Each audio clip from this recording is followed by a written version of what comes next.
special edition of Kim Talks Resilience. It is special because it's Friday here, and we don't typically jump live on Fridays. We do plan on doing this regularly on Fridays starting this fall. However, we've had some tech issues going back and forth, and now Canada's in the midst of another round of tech issues. So I am super excited that we were able to even log on today, coming from Canada, and hopefully Rogers gets all that straightened out. But when we're talking about science and we're talking about, making things happen and getting things done, I couldn't think of a better gal to talk to today. And this is a gal that has just such a great grasp on being positive and getting stuff done, finding the answers and creating the solutions. So, real quick, before we dive into today's show, I do ask everybody, please, pretty please, jump over to queenofresilience.shop. This is our shop associated to this program, and we have great t-shirts and quote bags, everything from Mother Hustlers Get Things Done to Queens of Resilience, just owning your space within this world. Again, that is queenofresilience.shop. And we'll talk to you soon on what you got there. So real quick, today's guest, Sharon Rolph. And like I said, this is the second time we've attempted to do this, and we even got our times mixed up today because I made a mistake talking to my assistant. But Sharon is a trooper, and she's just going to bring her A game no matter when we can get the game started. Sharon transitioned her behavioral science master's degree and years of facilitating empowerment once she retired from Boeing in 2016 into being a retirement longevity coach. She loves to empower boomers to find a place to fit in, to matter, and to make a difference. Retiring boomers hire Sharon when they're struggling with boredom, confusion, and aimlessness. Sharon understands feeling invisible. Now she serves the professionals in defining their essence to fall in love with themselves by understanding their uniqueness. She's like a lifesaver for discovering their heaven on earth joy. Her call to courage, 3 tips to awaken and ignite your inner spark, is her free offer at SharonRolph.com. And we're going to get that a little bit later. Let's all welcome Sharon into the studio. Good morning, Sharon. How are you? Yay! We're here. This has been crazy. This is worse than like going through LA traffic. I'm thinking, Oh goodness. It's good to be here. Friday is a good day, and the weather looks like it's going to be pretty good today too. So it looks amazing. We've been raining for literally nearly a week, and actually rain is an upgrade from snow in Calgary. And today it's sunny and gorgeous, and we have our 103rd 104th Stampede Parade going today, and Kevin Costner is in town. So I know. And you know what? Last year I think it was last year, the year before was the first year we had not had a Stampede Parade or a Stampede. I think it was last year.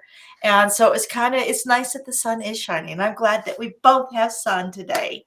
So, you know what, Sharon, the first thing I like to do is I really like to get a bit of that pre-frame. Who is Sharon? Because we're going to dive into your what and why and all these other things. But in order for people to get a real grasp on what you're doing is and why it's so important, I think we need to know a little bit about who you are. Take it away. Well, yeah, thank you, Kim. I was middle of 5, so that line you read about feeling invisible started from my family because middle kids tend to get ignored, and for me, being invisible or ignored was kind of a strategy because there had been several years of sexual abuse in our home, and I kept saying, thank heavens he keeps his hands off me. And but there was that little girl inside that wants and needs that affirmation from the men in her life. But as a teenager, my real big why started with potential. I kept wondering, well, how do I know what my potential is, as a teenager and what life's all about? And I even had a couple of dreams as a 4 or 5 year old. I want to see what life's about. Well, during my career, I actually often was encouraging people and helping them bring out their potential, and especially on resumes. We often, when we're trying to write a resume, we're too close to our skin to be able to be objectively describing us. So it does help to have someone else help you with that, and that got pretty good results. So but so potential, I became a behavioral scientist, and at Boeing, my last job was helping people take problem solving down to the lowest level. Well, a lot of people at Boeing would rather, those days anyway, would rather blame somebody than to take ownership of their problems, or they just solve it themselves, and nobody knew about it. I think was another stance that was a little more healthy. But so in empowering people to be engaged and give their best is something I just love to do. And even in retirement, when you don't have a boss saying, "Oh, okay, Sharon, you got to get this done today," I started bouncing off the wall. How do I know if my days are productive?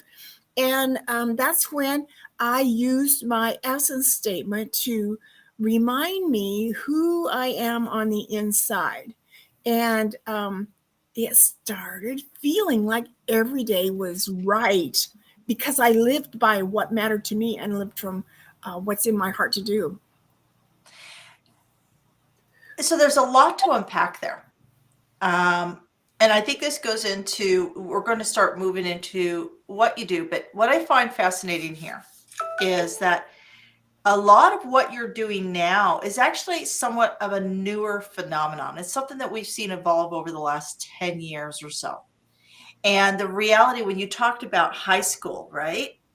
I mean, for me, that was like 70s and 80s, and the thought process and the mindsets and everything were completely different. And we're going through such a huge shift.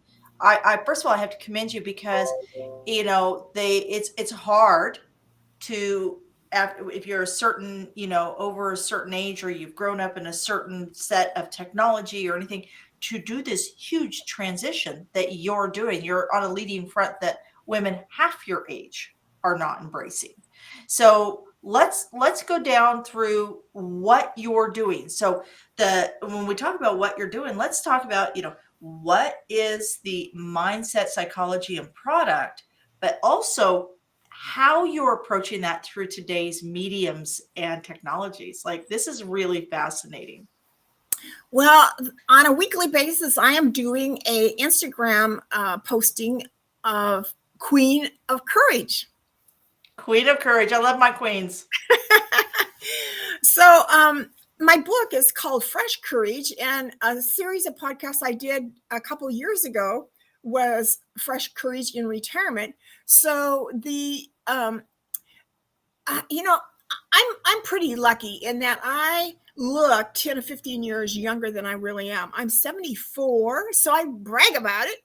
And but I never refer to myself as old. I mean, you're old if you think you're old. And Yeah. I've been fortunate that I don't have wrinkles, but some of that is related to taking my vitamins, to being single and never married. That Having peace in my heart, and one of my favorite sayings that I might share here a little bit later is worry is a misuse of imagination. So when it comes to reframing where I'm at and what I'm doing, I've always been a pretty positive person.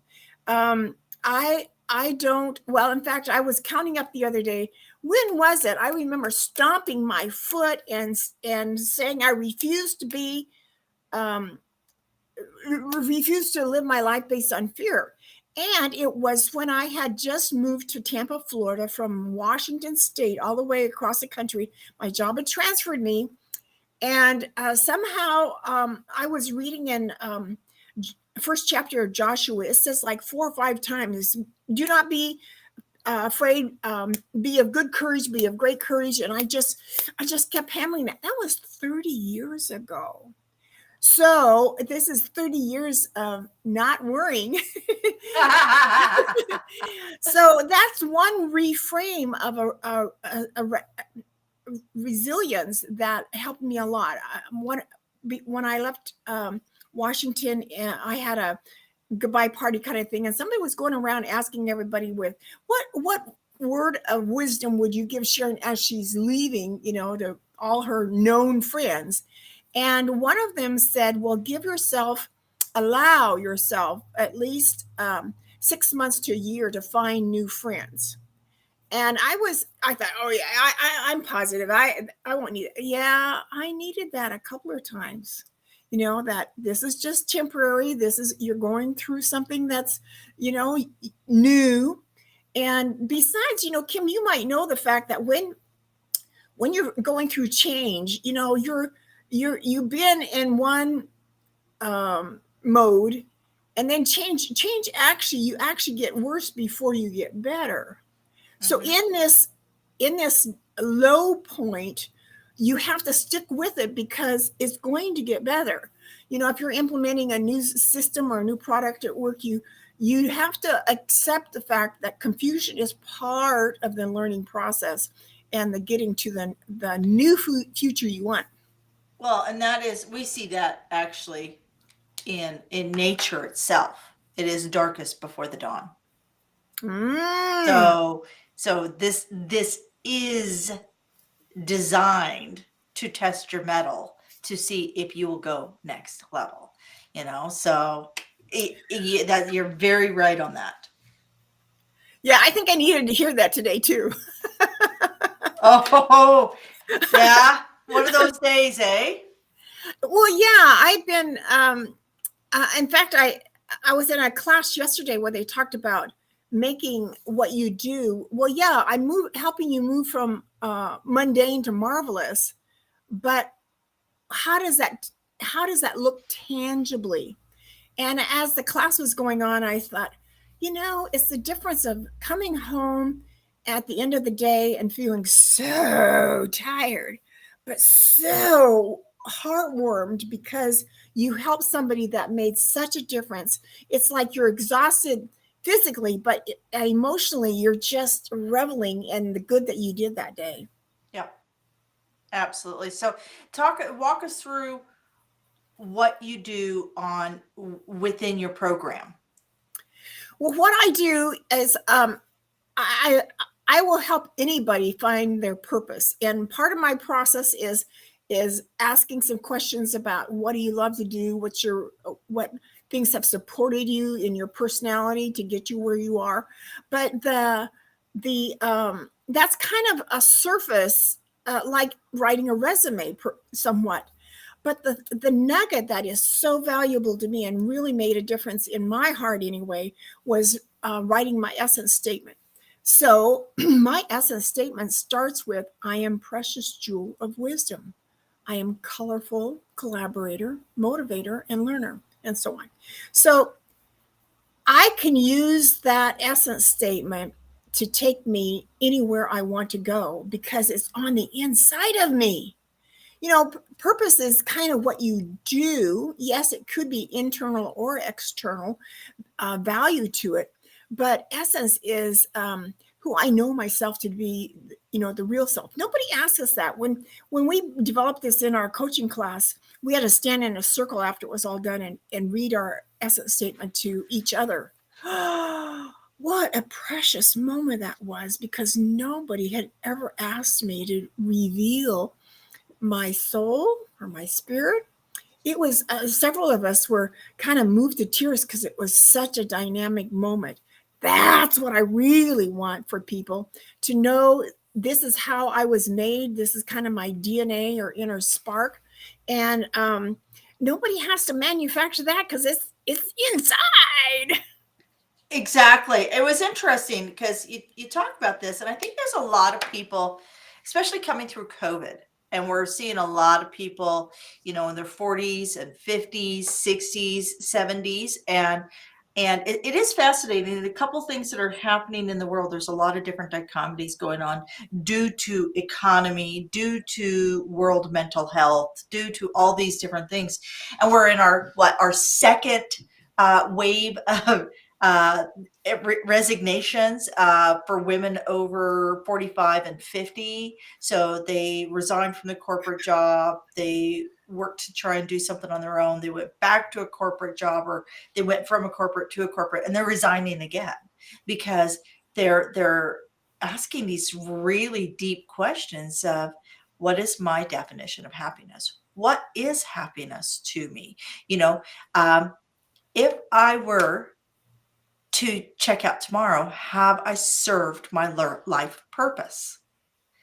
And I think these are questions that a lot of people avoid, Yeah. right? A lot of people avoid these questions. I had somebody ask me this other day because he asked if, um, he says that he asked a lot of people, your life purpose. Do you feel that you've served your life purpose? Or what is your life purpose? And he assumed, I think he assumed that my life purpose, I would say, would be, um, to build this big business or to do this or that. And yet my life purpose was simply to, like you, I had a very similar childhood. I was not avoided.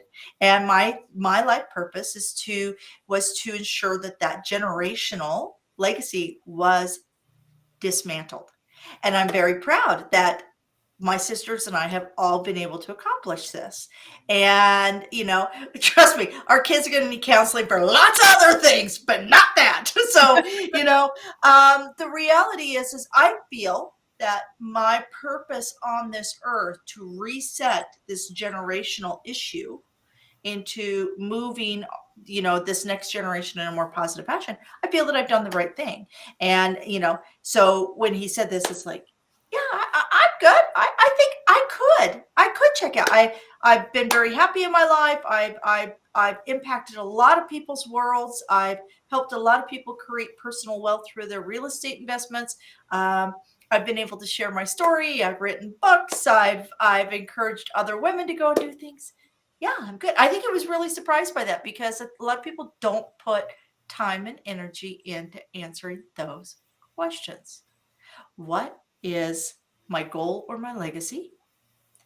And how do I define happiness? And I love the fact that you're tackling this when when you get over 60, a lot of people just give up. They think that, well, life has passed me by. I can't do this. It's done. Well, Kim, I think we get so busy paying for the roof over our head and our cars and our education and just going through life that who talks about happiness? I felt like that when I first decided that retirement was the niche I wanted to speak to.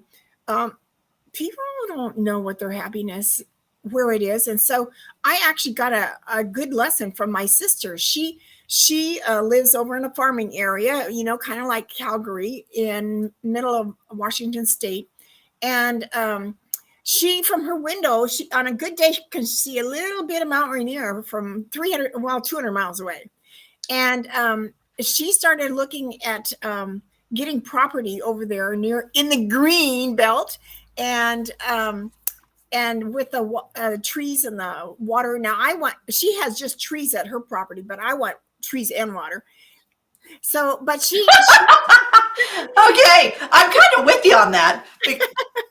yeah, so they go over there every couple of weeks, spend the weekend there, and that's her vacation time. That's her chilling time. So I was shocked at she knew what made her happy and done something about it, and she invested in it. And they've been improving the land quite extensively. So I realized that a lot of people don't. That's who needs to think about happiness? But that's what keeps us alive, really, when we're bored down with all that fear and isolation. Happiness is what gets you out of bed in the morning, actually. Well, and we as human beings are programmed by fear. Like we intrinsically, this is where our biology, our DNA, caveman, Ooh, ooh, ooh, fear of fire. I'm going to survive. Fear of dark. I need shelter. So Safety. safety, exactly. So, and I think that as we get older, our wherewithal, because you know what, the body does have, have breakdowns and things like that. And then I was looking at this and I was trying to figure out why so many older people seem to be in a negative space. And it was fascinating. It was a conversation with a woman who's not quite 50 yet, and she's up for an award in Australia for she's a urologist special, or yes, a urologist specialist. She does surgeries, but she picked that profession as a surgeon because she could sit down and do the surgeries because she was born with hip dysplasia.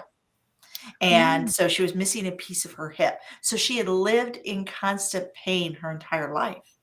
And she just got a brand new state of the art hip a few years ago. And she said, and now she's writing books and she's doing all this. She had no idea how much space in her mind, in her brain, pain took. So let's talk about that real quickly, because I do know, as I'm 53, I have broken both ankles. I do have chronic pain in my left ankle.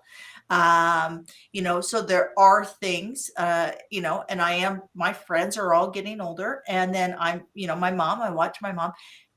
When you're dealing with fighting with your biology, how do we embrace what you're teaching? Well, I kind of another thing I brag about. I've never been in the hospital a day. I've never had cancer, never had diabetes. So yes, I do have sometimes pain, but um, I guess I've always taken the stance, Kim, that I'm in charge of my health. And um, I don't go to the doctor for everything because, hey, things heal on their own. My body is self-healing. But yeah, I like I when I a couple of weeks ago I was driving like 2-3 days in a row, and my right knee where the gas pedal is did hurt by that time. And so I just say, oh well, I don't dwell on it because it does go away. But things like eating sugar and flour are things that I've started saying, okay, that makes my body hurt. I think Yeah. I'd rather have pain free than have to deal with um, exchange the pleasure of the sugar and flour for the pain free body. Yeah, So, the inflammation that you get, a lot of people, especially as we get older, those certain things we can't tolerate. So, absolutely. well, another thing I want to say is I've got a chair sitting right here, and I've several times I've imagined in my mind, and this is a philosophy, I guess, that I have, that if the best I could do is sit 24 hours a day in a chair and I couldn't move, couldn't, be mobile, I would still be just as much loved by God sitting in a chair. And so when it comes to retirement, people are often in a wheelchair. That Yeah. does not necessarily limit your purpose. Yeah. It may stymie it a bit and need a little more creativity, Yeah. but you can still talk on the phone. You can still write letters. You can still, crochet or knit or whatever. You can still interact with people around you, but you let it be a limitation if you want to. One of my sayings is, you decide what stops you. Absolutely. I had the uh, um, honor of knowing a gal about 20 years ago who became a paraplegic. And this is a gal who is an incredible gardener, and she was an incredible mother and loved deeply. And her daughter, who had been riding bikes with her, had actually not survived the head on with the vehicles. And the mother was not paraplegic, a quadriplegic.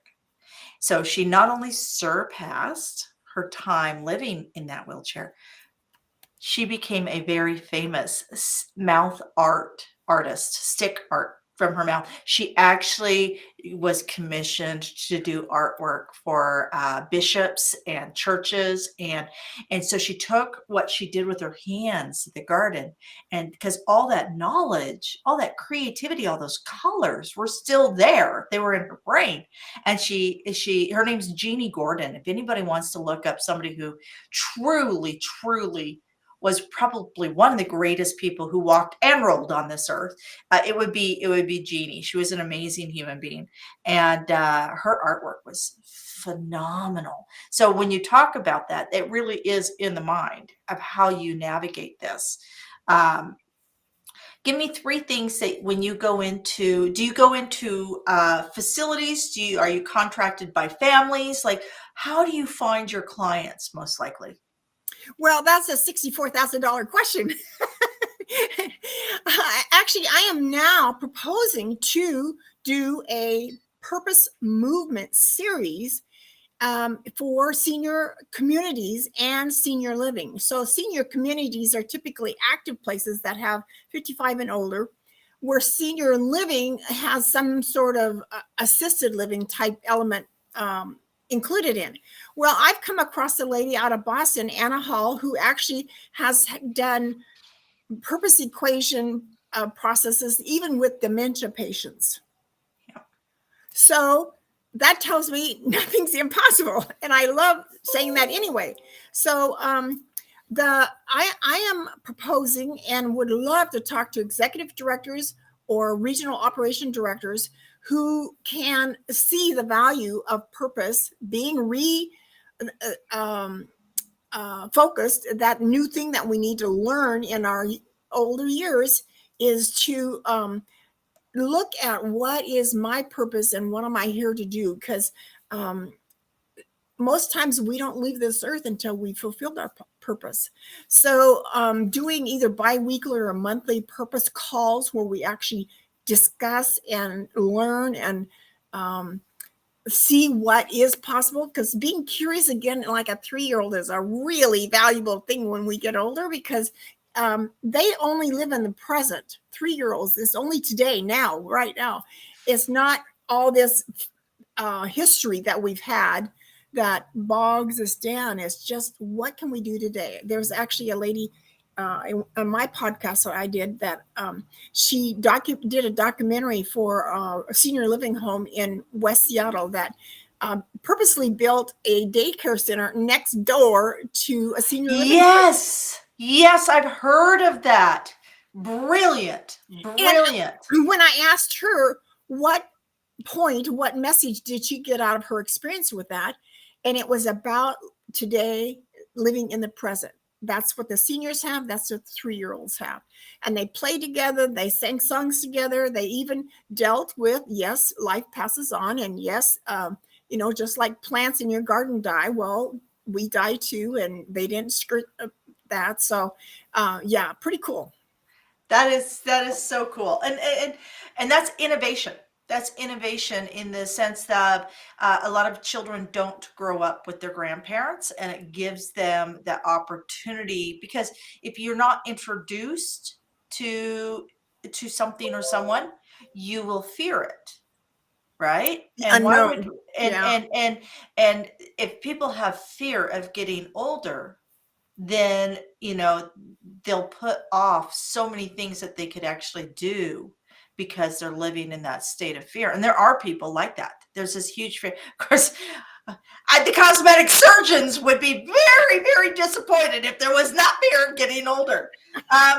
So we're going to put that out there. Would you travel to other locations if somebody wanted you to do a tour of their different centers and do one-day workshops? Would you be able to do something like that? Yes, I have started lining up some places around here locally. In fact, Kim, I want to be an international speaker to boomers because that is such a huge resource of energy and innovation that needs to be inspired and motivated. And I love inspiring and motivated. So one of my dreams is to travel to New Zealand. So New Zealand, come and invite me down there because I'd love to be paid to travel, but also the whole big issue about there's like 3 trillion hours of time freedom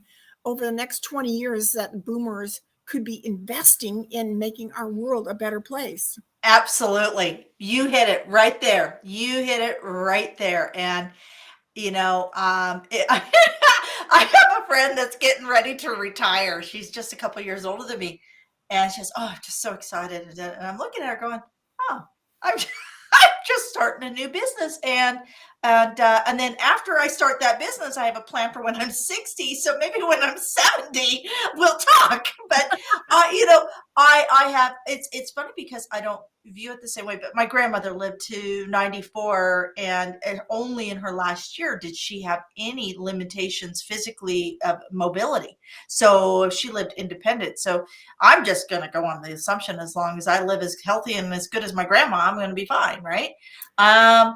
So let's talk resilience, because we've talked a lot, who you are, and I think we have a very good understanding of kind of where you've come from, and that creating that visibility and getting people to embrace their space within this earth versus resign from it, and then how you can offer and support. So I do at this point in time want to chat about resilience. I love to collect stories of resilience. This is my thing.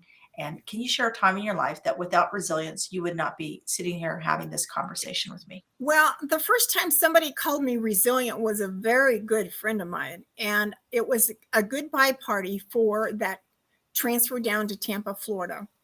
And I was shocked that she said that because nobody had ever called me resilient before.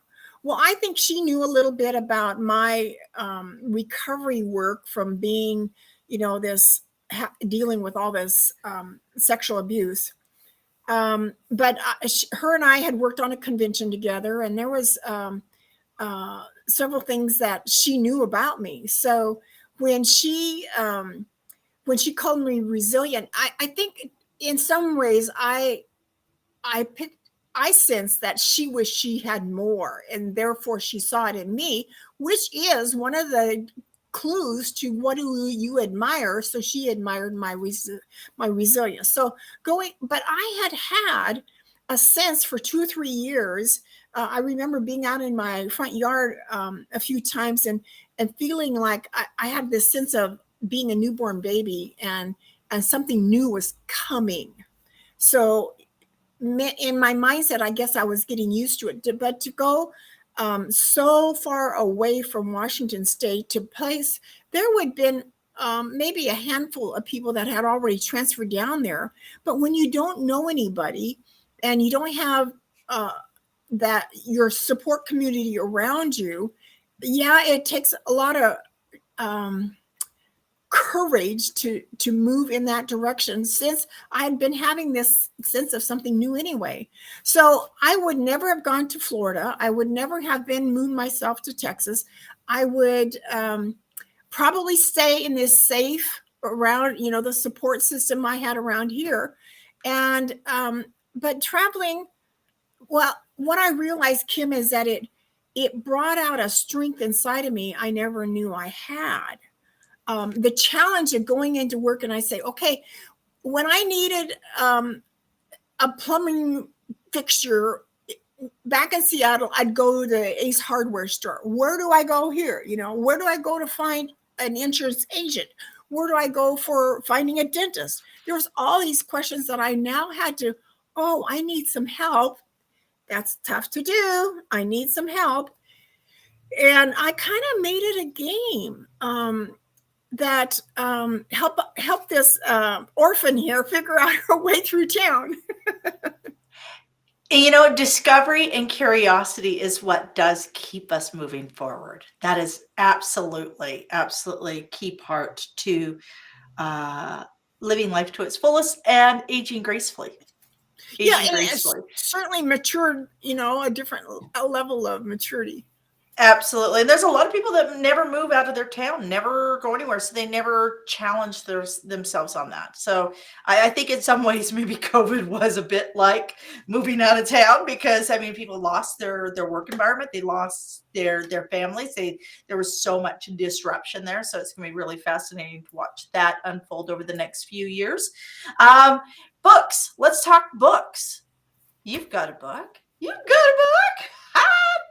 Awesome. Fresh Courage. Tell me, first of all, give me the synopsis on your book. Well, I use the premise. Donald Miller is a writer that I appreciate, and he says there's 7 or 8 main topics that people want in life, either to save money or save time or be famous or I don't know. That's what the chapters are written around. But so I make these art blocks. Let's see if we can find. So there we go. Cherish forever what makes you unique. There's something about beauty and words when they're put together. They go in our brain in a different way. Yes. And so so here's one. Seniors who socialize are happier. So I love color, I love words of wisdom, and I love sewing. And they all come together in these little blocks. So here's in fact the one, Cherish Forever, What Makes You Unique. I love the colors of purple and green together. Anyway, let's see, where was I going with this? The book we were talking about. Yeah, Fresh Courage in Retirement. So I include some of the stories from my podcast. One of my favorite is a lady here was a realtor. She's about 54, and she felt the need to expand her heart. And so she dreamed up innovation, this community service project around the world. She took a year traveling the world, a month in 12 different countries. And she rode elephants and I don't think I want to ride a lion. Yeah, there was a couple magical moments there, but yeah. So a book that helped me though, when I first was, even after I had gotten my essence statement, is I started reading Martha Beck's book, The Joy Diet. Oh, cool. And her 10 menu items start with nothing. Do 10 or 15 minutes a day doing nothing on a weekly. Each topic yours to do a week with it. And basically, nothing leads you to meditation and or prayer. Or for me, it led me to the still small voice that's inside of us that will talk to us if we listen. So Fresh Courage actually the phrase came from a Hallmark movie. They said, when you go on vacation, you often go home with fresh courage. Yeah, I'd noticed that. You got more gumption to get things, tackle things that you had been putting up with for a long time. But when you're on vacation, you're often watching a campfire or watching the ocean or watching kids play. And in that stillness and just observing life, a message comes through that is for you alone, and it hits the target of your heart. So that's what I'm here to do, is remind people what have been some of those messages that have tried to come through to you that now once you've got the time and the freedom to do something about, because it might in fact be your purpose. So slow down and listen with them, because and that is always, we hear that from all the great thought leaders, right? Take a little time with yourself. So real quick, where can people find you? Well, I've got this little sign that I made. Hold it up for just a moment. SharonRolph.com. So for anybody who's listening, it's SharonRolph.com. And the book is Fresh Courage in Retirement.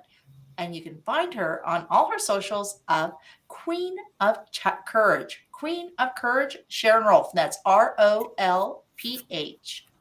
And I'm like a lifesaver for you discovering your heaven on earth joy. I followed a lot of people who have had near-death experiences. And when they talk about the beauty, the beauty, the sounds, the fragrances, everything about heaven that just is so overwhelming in such a good way. That's what I want for people when they find their essence and live from there, because it's so meaningful, because it's what really matters to us. Perfect. Well, I'll put the word out, because international is as close as just coming to Canada, and you can put international on your docket there.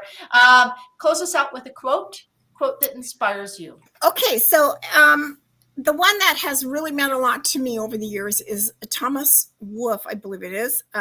If one has a talent and fails to use it, one has failed. If one has a talent and partially uses it, one has partially failed. If one has a talent and finds somehow to use the whole of it, they have gloriously succeeded and won a satisfaction few people ever know. I want that for you. Oh my gosh. I don't know if anybody can see this. I've got goosebumps. Thank you. That is First of all, it was beautifully said. It's a great quote, but it was beautifully said. I thank you. All right, folks. That's it for today. Thank you for joining me here at KimTalks Resilience. And if you ever feel that your resiliency is lagging, be sure that you listen in and lean in to our resilient community. And if you don't have your monthly magazine coming to you, and you don't have all the notifications for our live streams and our podcast launches, you know what? You can just go to resilientgift.com. That's resilientgift.com. For totally free. I'm not asking for credit cards. There's no sneaky renewals. Just go ahead, grab your membership into the resilient community. And we're here to support you, because you know what? We're all in this together. Let's make it happen. Until next time, I'm Kim Hayden, and this is KimTalks Resilience.